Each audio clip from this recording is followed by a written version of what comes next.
Co-powered by Techno।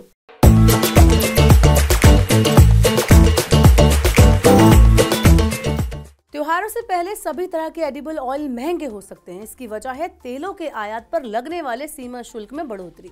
वित्त मंत्रालय ने तत्काल प्रभाव से crude palm oil, refined sunflower oil और सोयाबीन ऑयल पर सीमा शुल्क बढ़ाने की घोषणा की है। सीमा शुल्क के बढ़ने से इन तेलों का आयात महंगा हो जाएगा, जिससे घरेलू बाजार में इनकी खुदरा कीमत भी बढ़ जाएगी। खाद्य तेलों की जरूरत के लिए भारत आयात पर ही निर्भर है। साल 2022-23 में भारत ने 165 लाख टन खाद्य तेल का आयात किया था।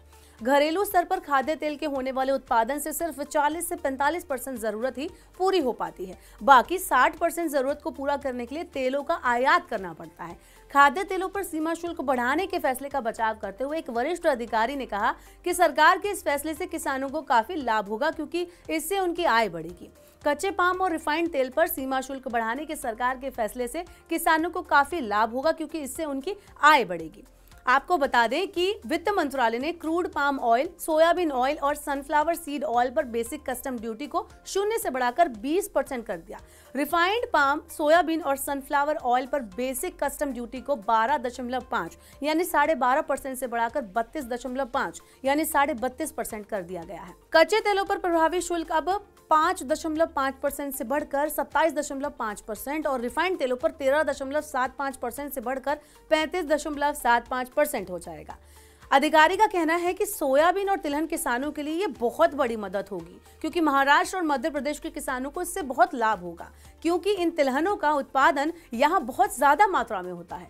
मध्य प्रदेश और महाराष्ट्र के अलावा अन्य प्रमुख तिलहन उत्पादक राज्य गुजरात, राजस्थान, कर्नाटक, आंध्र प्रदेश, उत्तर प्रदेश, तेलंगाना और तमिलनाडु हैं।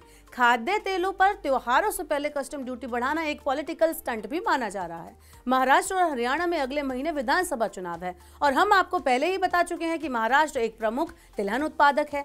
तो ऐसे में 238 लाख टन तिलहन उत्पादन में महाराष्ट्र की हिस्सेदारी करीब 16% है। हरियाणा एक प्रमुख बासमती उत्पादक राज्य है। विधानसभा चुनाव में इन दोनों राज्यों के किसानों को लुभाने के लिए सरकार ने जहां एक और खाद्य तेलों के आयात पर शुल्क बढ़ाया है, वहीं दूसरी ओर प्याज और बासमती चावल पर लगे न्यूनतम निर्यात मूल्य को खत्म कर दिया है।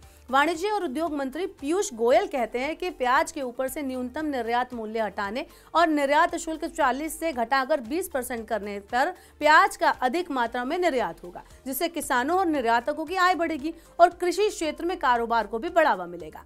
वाणिज्य मंत्री पीयूष गोयल ने यह भी कहा कि बासमती चावल के ऊपर से न्यूनतम निर्यात मूल्य हटाने से निर्यात बढ़ाने के साथ साथ धान उत्पादक किसानों की आय बढ़ने में भी मदद मिलेगी।